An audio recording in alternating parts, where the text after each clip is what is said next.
انسان میں روح موجود ہے تو جانوروں میں بھی تو ہے، تو اگر انسان کی روح اس کے جسم کے ساتھ ختم نہیں ہوتی تو پھر جانوروں کی بھی نہیں ہونی چاہیے، اور اگر جانوروں کی روح ان کے جسم کے ساتھ ختم ہو جاتی ہے تو پھر انسان کی بھی ہو جانی چاہیے۔ روح کیا چیز ہے؟ اس کے کئی درجات ہیں۔ روح تو اصل میں قرآن مجید میں اس طریقے کے لیے استعمال ہوا ہے جس سے اللہ تعالیٰ جان دیتے ہیں، زندگی دیتے ہیں، شعور دیتے ہیں۔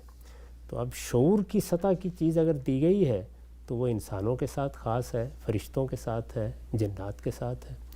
اگر ایک جبلی نوعیت کی حیات عطا ہوئی ہے جس میں اتنا ہی شعور ہوتا ہے جتنا اپنی حفاظت کے لیے یا اپنی ضروریات پوری کرنے کے لیے ہے، اس کے لحاظ سے ہے۔ یہ سب کچھ کہاں جاتا ہے اس کے معاملے میں اللہ تعالیٰ نے جتنی خبر ہمیں دی ہے اس تک ہم محدود ہیں، کیونکہ یہ ہمارے دائرے کی چیز نہیں ہے۔ انسانوں کے بارے میں بتا دیا گیا ہے کہ ان کی شخصیت کو محفوظ کر لیا جاتا ہے، وہ قیامت میں اٹھائے جائیں گے۔ جنات کے بارے میں بھی بتا دیا گیا ہے، فرشتوں کے بارے میں یہ معلوم ہے کہ وہ ہیں ہی سراپا روح، تو اس لیے وہاں تو کوئی دوسرا سوال ہی پیدا نہیں ہوتا۔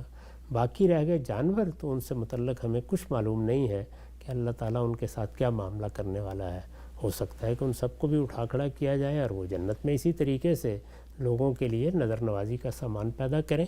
اللہ تعالیٰ آخر جنت کو ان خوبصورتیوں سے خالی تو نہیں کر لے گا۔ جگہ سے جب کہا جاتا ہے دنیا کے اندر ظاہری بات ہے چھوٹی عمر میں بچے فوت ہو جاتے ہیں، وہ جنت میں اسی صورت میں چلے جائیں گے، تو یہ بھی عین ممکن ہے اگر میرا کوئی پیٹ ہے، میرا کوئی پالتو جانور ہے، مجھے اس سے محبت ہے، میں اللہ سے تقاضا کروں تو وہی اللہ مجھے جنت میں دے دے۔ وہ تو اصول بتا دیا گیا نا کہ جنت میں جو انسان چاہے گا وہ اس کو مل جائے گا۔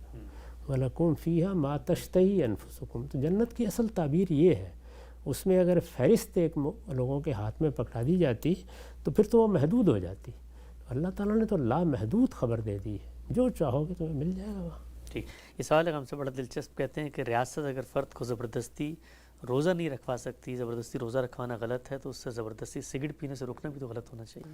وہ چیزیں جو لوگوں کی حق تلفی کا باعث بنتی ہیں، لوگوں کے لیے آزار کا باعث بنتی ہیں، ان سے ریاست کو روکنے کا حق ہے۔ ریاست کا دائرہ اختیار دو ہی چیزیں ہیں، میرا کوئی عمل دوسروں کی حق تلفی کا باعث بن رہا ہے یا ان کی جان مال آبرو کے خلاف زیادتی کا باعث بن رہا ہے۔ یہ جو کچھ بھی تمباکو نوشی ہے اس کے بارے میں دنیا میں اس پر کم و بیش اجماع ہو چکا ہے کہ یہ دوسروں کے لیے نقصان دہ ہے، یہ میرا کوئی شخصی معاملہ نہیں رہتا۔ میں جب دھواں بکھیرتا ہوں تو اگر میں کسی جگہ بیٹھا ہوا ہوں، کسی کے ساتھ کام کر رہا ہوں، تو دنیا کو آزار پہنچا رہا ہوں۔ دنیا کو آزار سے بچانے کے لیے ریاست کو مداخلت کا حق حاصل ہے۔ ٹھیک، آخری سوال آج کی نشست کا، یہ کہتے ہیں کہ ہم نے آپ کی زبانی سنا، قرآن مجید کے موضوع کے حوالے سے آپ فرماتے ہیں کہ پیغمبر کی سرگزشت انذار ہے، یعنی وہ دعوت کے مراحل جو پیغمبر کو اپنی قوم کے دوران پیش آئے اس کا ایک رودات قرآن مجید میں ثبت کر دی گئی۔ وہ کہتے ہیں سمجھنے سے میں قاصر، اس لیے قرآن مجید تو اپنے آپ کو ہر جگہ ہدی للمتقین کہتا ہے، ہدایت ہے انسانوں کے لیے، پھر اس کو نبی صلی اللہ علیہ وسلم کی سرگزشت انذار کیوں کر کہا جا سکتا ہے؟ ہدایت تو اپنے کانٹینٹ کے لحاظ سے، یعنی اس میں کیا چیز بیان ہوئی ہے، وہ اللہ کی ہدایت ہے۔ وہ کس طرح بیان ہوئی ہے، وہ انذار کے اسلوب میں بیان ہوئی ہے۔